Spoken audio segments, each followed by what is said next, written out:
السلام علیکم مینوال امید لرم چې تاسو به ټول روغ جوړ به وئ. عزتمنو په تغبی کې یو پلار ظالم را لګېدلی دی. د نشې په حالات کې عزتمنو خپل زوی بېدردۍ سره وژلی دی. څنګه یې وژلی دی راځئ ټول معلومات زه تاسو سره په دې ویډیو کې شریک کوم. مثلا دا ویډیو تر اخره پورې وګورئ چې تاسو ته پوره معلومات در ورسېږي. دې معلومات نه مخکې اړول زه تاسو ته دا یادګي نه وکړم. تاسو کو چارې زموږ په دې سوپر کلک چینل کې نوي وئ چینل هم نوي سبسکرایب کړئ. مهرباني وکړئ تاسو زموږ د سوپر کلک چینل ته سره سبسکرایب کړئ. خوا کې ورسره د ټالۍ نشان ووهئ چې هر یوه نوې معلوماتي ویډیو تاسو ته په اسانۍ باندې در ورسېږي. عزتمنو تېره ورځ یو زوی ظالم را لګېدلی او خپل پلار یې بېدردۍ سره وژلی و، ورسره خپل مور خو یې وژلې وه.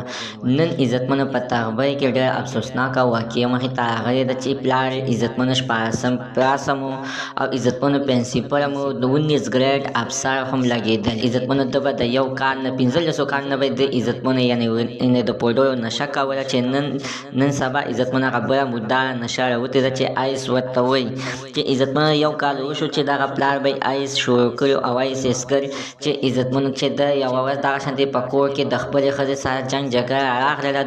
دوه تمانچې یې راویستلې او ښځې ته یې ونیولې چې عزتمنو په دې کې مشري زوی یې رامنډه کړه او خپله مور یې بچ کوله. مشرۍ زوی خو یې ولګېدو. بیا دویم چې کوم یو کشرۍ عزتمنو هغه هم رامنډه کړه چې هغه هم خپله مور بچ کوله. نو ایو په لاس باندې ولګېدو او بل عزتمنو په زړه باندې ولګېدلو. ایو زوی خو چې څنګه هسپتال ته لاړ او هلته کې انټرویو پولیسو ته ورکړی په یا ریکارډ کړو. نو د هغې نه بعد بیا عزتمنو هغه مړ شو. هغه بل زوی عزتمنو کلي محلې ته لاړ او چغې شروع کړه چې اشه پلار مې مور وژني. عزتمنو مور یې پاتې ژوندۍ ده، یعنې زخمي حالات په هسپتال کې پته ده او دغه بل کشرۍ زوی خو یې دی. موږ د دې ویډیو مقصد عزتمنو همدا ده چې هر یو کس چې دغه مرداره نشه کوي کوشش کوئ لرې ترې نه ګرځئ، خوا کې ورسره مه کښېنئ. زموږ د ساتنه زه معلومات د دې ځای پورې د نوي معلومات دپاره د سره زموږ سوپر کلک چینل د سره سبسکرایب کړئ. خوا کې ورسره د ټالۍ نشان ووهئ چې هر یوه نوې معلوماتي ویډیو تاسو ته په اسانۍ باندې در ورسېږي.